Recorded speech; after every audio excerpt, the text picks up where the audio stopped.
তোমরা সবাই কেমন আছো? আশা করি ভালো আছো।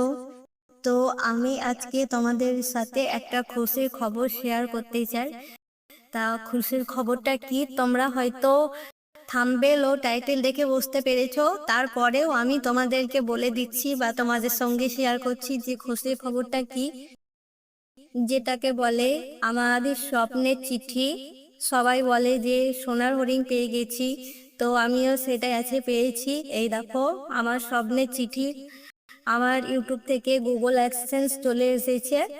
তো এটা আমার কাছে, আমি এটা পেয়ে যে কতটা খুশি সেটা বলে বোঝাতে পারবো না তোমাদের, বা তোমাদেরকে আমি ভিডিওর মাধ্যমে এটা বলে বোঝাতে পারবো না। আমি এতটাই খুশি এটা পেয়ে, যারা এখনো এটাকে হাতে পায়নি সেটা তাদের কাছে একদম স্বপ্নের চিঠির মতো। তাই এটাকে বলতে পারো যে এটা আমার স্বপ্নেরই চিঠি। তো আজকে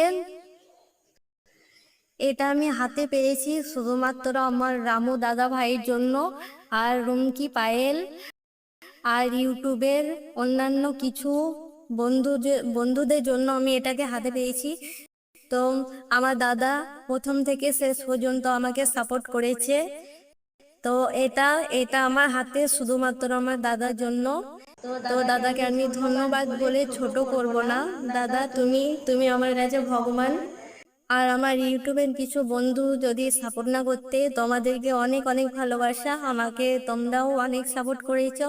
আর সব থেকে আমার বাড়ির লোক যদি আমাকে কোনোদিন এটা আমাকে মানে ভিডিও না করতে দিত, তাহলে হয়তো আমি এটাও পেতাম না। কারণ আমার বাড়ির লোক, আমার শ্বশুর শাশুড়ি এবং আমার বাপের বাড়ি থেকে বাবা মা, এমনকি আমার বড় আমাকে সাপোর্ট করেছিল, যে ওনারা আমাকে ভিডিও করতে দিয়েছিল বলে আমি আজকে এত দূর আসতে পেরেছি। তো এটা যে আমি এত তাড়াতাড়ি পেয়ে যাব আমি ভাবতে পারিনি।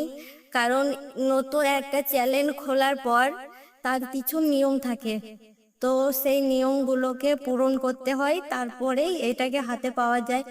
তো আমি আজকে যখন দুপুরের মধ্যে আমি রান্না করছিলাম, রান্না বান্না হয়ে গেছে, সেই সময় আমাকে পোস্ট অফিস থেকে ফোন করে দিয়ে, তোমার জন্য একটা চিঠি আছে, তুমি একটু বাইরে এসে নিয়ে যাও। তো সেই ভিডিওটা তোমাদের সঙ্গে আমি শেয়ার করছি, তো তোমরা সেটা দেখে নাও। একটু কিছু আমি রেকর্ডিং করে রেখেছিলাম তোমাদের ওইটা দেখানোর জন্য। আমি যখন গুগল চিঠিটা আনতে যাই, তো সেটা তোমাদেরকে একটু দেখাচ্ছি। তো সবার প্রথমে আমি বাড়ির মধ্যে কাজ করছিলাম, তো আমাকে ফোন করে বলল যে তোমার জন্য একটা চিঠি আছে গুগল থেকে। তো আমাকে বলল যে তুমি একটু বাইরে বেরিয়ে আসো। তো আমরা তারপর বাইরে বেরিয়ে চলে গেলাম। তো দেখছি যে উনি আমাদের জন্য দাঁড়িয়ে আছে চিঠিটা নিয়ে। তো সবার প্রথমে দেখো উনি একটা কি সই করে দিল। তারপর এদিকে আমার বরকে বলল যে এখানে তুমি একটা সই করে দাও। তো আমার বর ওখানে একটা সই করে দিল, তারপরে চিঠিটাকে আমাদের হাতে দিয়েছিল। তো সবাই বলে না যে সোনার হরিণ হাতে পেলাম, তো ফাইনালি আজকে আমি আমার স্বপ্নে সোনার হরিণ হাতে পেলাম। তো এটা পেয়ে আমি যে কতটা খুশি তোমরা হয়তো আমাকে দেখেই বুঝতে পারছো। আমি তো আনন্দে পুরো লাফালাফি করছি গোটা ঘর। তো এটা হয়তো আমি কোনো দিনও হাতে পেতাম না, শুধুমাত্র আমার রামু দাদা ভাইয়ের জন্য এটা আমি পেয়েছি। দাদা তোমাকে আমি ধন্যবাদ বলে ছোট করব না, কারণ তুমি যা আমাকে সাপোর্ট করেছো সেটা আমি কোনো দিন ভুলবো না। আমার দাদা প্রথম থেকে শেষ পর্যন্ত সাপোর্ট করছে, এমনকি এখনও সাপোর্ট করছে। তো এখানে দেখো, এখানে আমার ঠিকানাটা লিখে দেওয়া আছে। তো তাই আমি দেখছিলাম, তোমাদেরকেও একটু দেখালাম। তো বাড়ি এসে আমি গুগল অ্যাসিস্ট্যান্টটাকে সবাইকে দেখিয়েছিলাম, এমনকি আমার বাপের বাড়িতেও ফোন করে বলেছিলাম। সবাই তো খুবই খুশি এটা দেখে।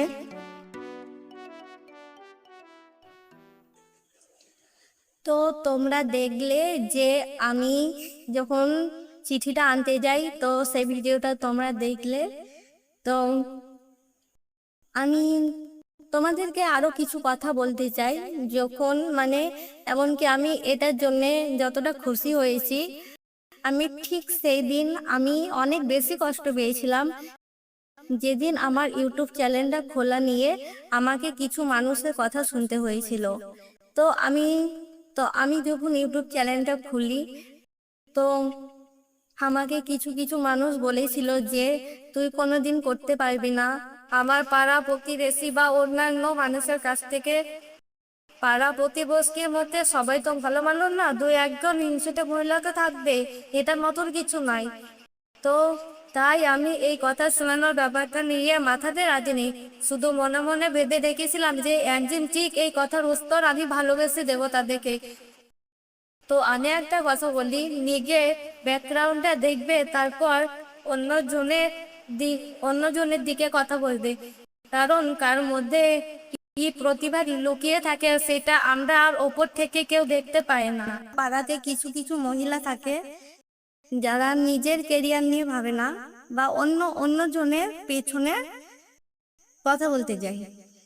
তো আমি বলছি তোমাদেরকে যে তোমরা কারোর পেছনে না লেগে তোমরা যদি নিজেরটা দেখো, তাহলে আমার মনে হয় যে তোমরা অনেক ভালো থাকবে। তাই বলছি তোমরা দয়া করে কেউই পেছনে লাগতে যেও না, ঠিক আছে? কারণ তোমরা যাকে যাকে দেখে যত হিংসা করবে সে তত এগিয়ে যাবে। কারণ তোমরা আমাকে হিংসা করেছিলে বলে আজকে আমি এতদূর চলে এসেছি। তো যাই হোক, যাদের যা চর্চা তারা তাই করবে, যাদের যা কাজ। কারণ লোকের পিছনে না লেগে নিজের চরকায় তেল দিও তোমরা, সেটাই বললাম। তো যাই হোক, ওদের কথা বাদ দিলাম। তোমরা যারা আমাকে সাপোর্ট করেছিলে, রুমকি, পায়েল, আমার দাদা, তোমাদেরকে, আমার দাদাকে তো কি বলবো আমি ভেবে পাচ্ছি না। আর ইউটিউবের আমার কিছু বন্ধু তোমরাও আমার পাশে ছিলে বলে আমি এতদূর আসতে পেরেছি। তো আমার কাছে আর বলার কিছু নেই, ভিডিওটা এতদূর বলে আমি শেষ করলাম।